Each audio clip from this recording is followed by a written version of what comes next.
El libro tiene un gran significado personal para mí, independientemente de que sea bueno o malo,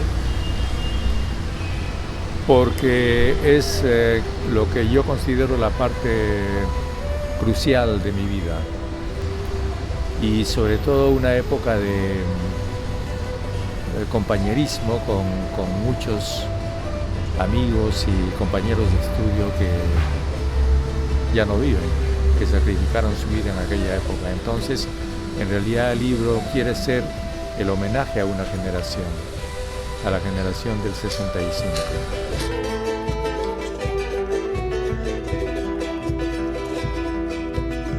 Yo estuve en la guerrilla desde el año 61 a 2 años de triunfo de la Revolución Cubana. Formamos el primer grupo de estudios del libro del comandante Bayo en Lima, con Guillermo Lobatón, Juan Pablo Chan, Julio Dañino, Alfonso Verástegui. Éramos un grupo de estudio, pero de estudios prácticos, porque el libro del comandante Bayo fue el manual en que estudió Fidel. Fue un libro famoso en aquella época porque Bayo fue comandante guerrillero en España, en la Guerra Civil Española.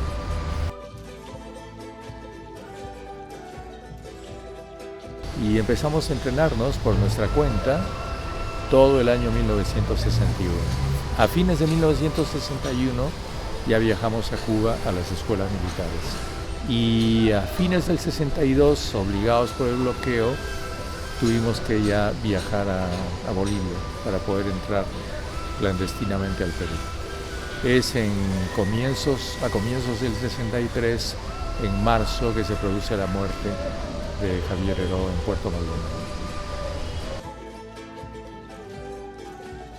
Sí, éramos absolutamente respetuosos de lo que habíamos aprendido, y lo que habíamos aprendido fundamentalmente en conducta era el respeto al campesino, el respeto a la propiedad del campesino, el respeto a la mujer del campesino y a la decisión del campesino. Nosotros no estábamos dispuestos ni a obligarlos ni a reclutarlos por la fuerza, como desgraciadamente se hizo después, ¿no?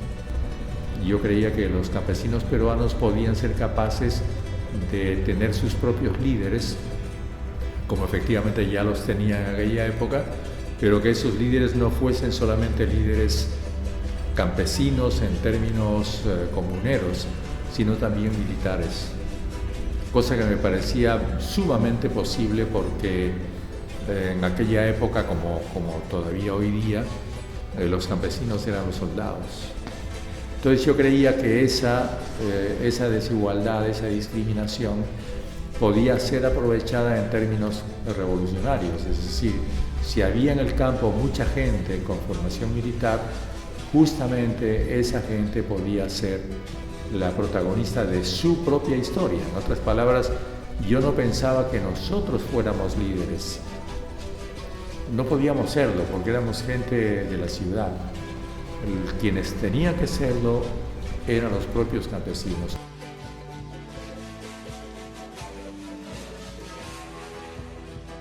Entonces, cuando aparece el cultivo del café en los valles de la Convención, que son valles subtropicales, hay una emigración enorme, trenes llenos.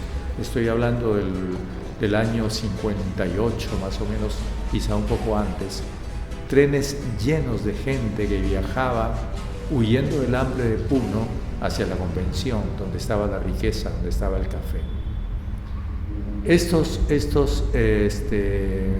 campesinos de origen indígena fueron los que empezaron, con ayuda de los abogados del Cusco, los abogados comunistas del Cusco y los estudiantes de la universidad, la organización sindical, lo cual dio como fruto el gran movimiento sindical de la Convención. Entonces, cuando nosotros estábamos estudiando en las escuelas militares cubanas, lo que pensábamos era venir y unirnos a ese movimiento. que fue nuestro primer planteamiento. Por eso es que el ingreso se da por la zona sur, el ingreso al Perú. No había en realidad posibilidad de que triunfe, pero hay que considerar que nosotros éramos parte de un movimiento enorme. No era solamente el caso peruano, habían guerrillas en Colombia, ya las había habido, habían guerrillas en Venezuela, habían habido intentos guerrilleros en Argentina, en Guatemala, también en El Salvador ya había movimientos preparando la guerrilla. Entonces, este era un movimiento continental, y ese movimiento continental al cual nosotros pertenecíamos era a su vez un movimiento mundial, porque lo mismo se estaba produciendo en África, con la descolonización de África. Algunos de los compañeros cubanos que sobrevivieron a esta lucha guerrillera en la que muere el Che, combatieron después en África. Y los que trabajaron con nosotros lograron después la independencia de varios países de África, luchando con los africanos. Y después Cuba hizo una enorme movilización militar para lograr la liberación de Sudáfrica con Nelson Mandela. Entonces, cuando uno dice, bueno, ustedes no podían triunfar, sí, evidentemente en el Perú nosotros éramos infinitamente inferiores en términos logísticos militares al ejército peruano, pero formábamos parte de un enorme movimiento y nuestra idea era sobrevivir y trabajar permanentemente.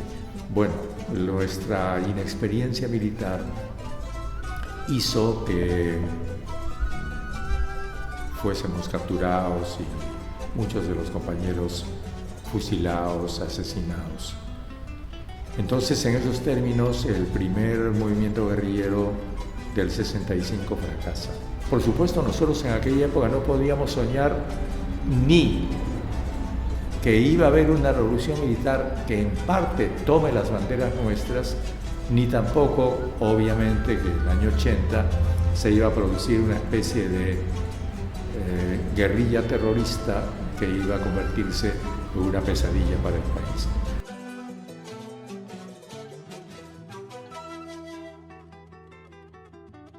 Y el mundo puede haber cambiado mucho, pero creo que y el Perú también, pero las primeras tareas, las tareas originales, las tareas de convertir un país neocolonial como es este, discriminador, casi esclavista,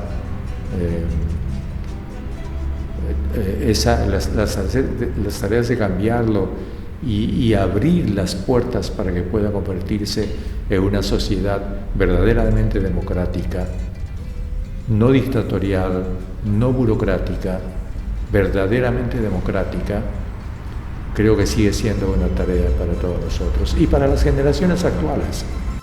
La generación del 65 lo que nos brinda es un mensaje de vitalidad, ¿no? Sobre cómo los jóvenes pueden entender ser parte de la historia, ¿no? O sea, ser parte de la construcción de un país nuevo, de un mejor país, ¿no? O sea, quizás no son las mismas circunstancias, ya no es el mismo país, han cambiado muchísimas cosas, pero debemos de tener las mismas ganas, empeño y también la misma generosidad que demostró esa generación.